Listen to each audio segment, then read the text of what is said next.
Masayahin kang tao, pero ang totoo may kalungkutang nakakubli sa iyong puso. Ang madilim na parte na pinili mong itago, ang kabanatang hindi mo pa naikukuwento.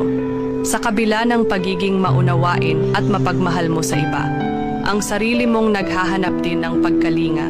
Hindi ka mapanghangad, gusto mo lang din maramdaman kung paano ang ingatan, kung paano ang pahalagahan hanggang sa katapusan. Matapang kang tao, sadyang maawain lang ang iyong puso.